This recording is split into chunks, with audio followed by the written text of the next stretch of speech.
If I could go back to Bevin at 13 or 16 or 21, I would tell her that no matter where you are right now, if you don't like the direction that your life is going in, if you're not happy, you can change it, like today. It's kind of up to you to choose your path and not to worry quite so much about being with cool kids or being in the cool crowd. To surround yourself with interesting people that kind of think outside of the box, and to choose your path on what you want and what is important to you and what you're passionate about, and not necessarily what the cool thing is at the time. I think success is like a good mixture between striving for perfection and continuing to grow and not settling, and then having a good perspective on things that it can't always be perfect. So I have a quote in my office framed, and it's Mother Teresa, and it says, Mother Teresa didn't go around complaining about her thighs.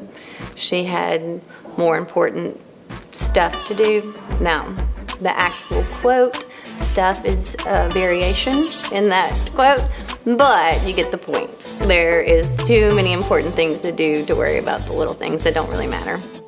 I don't think there's a lot of things I would necessarily want to change about our community. I think it's more of a perception that I would like to change about our community. There are so many positive stories and good, talented, hardworking people. And a lot of times I can feel a real negative vibe from so many people in our community. And that's where I'm kind of blessed to do what I do, because I can take all of the positive stories and showcase those in order to try to change the perception that we actually live in a really great community. We just need to start focusing on the positive and not so much the negative. You know, I'm really not fancy schmancy at all. People think that I'm fancy schmancy, and I don't know why, because my dad lives at our family deer camp, and it is a shack in the middle of the woods with an outhouse that literally doesn't have an indoor toilet. And that is where I like to spend the majority of my time. I love to get dressed up and go to fancy events and do things that are fun and fancy, but I really prefer just simple, and I like being at the deer camp with my crew. Another thing, I don't tell a lot of people this, but my spelling skills are atrocious. Like the worst speller you've ever met.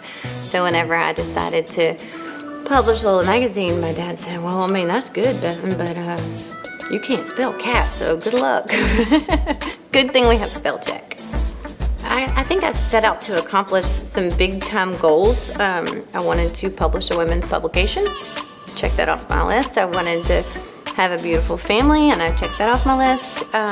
Wanted to do something every day. I wanted my occupation to be something that I enjoy every day, and I checked that off my list. But when I think about like my life in general, at the end of my life, what matters, I don't think that it matters if you had like the biggest car or the best house or even the most successful business. And I want my business to continue to strive, and I want to be successful there. But I think what people remember is how you made them feel and if you showed up.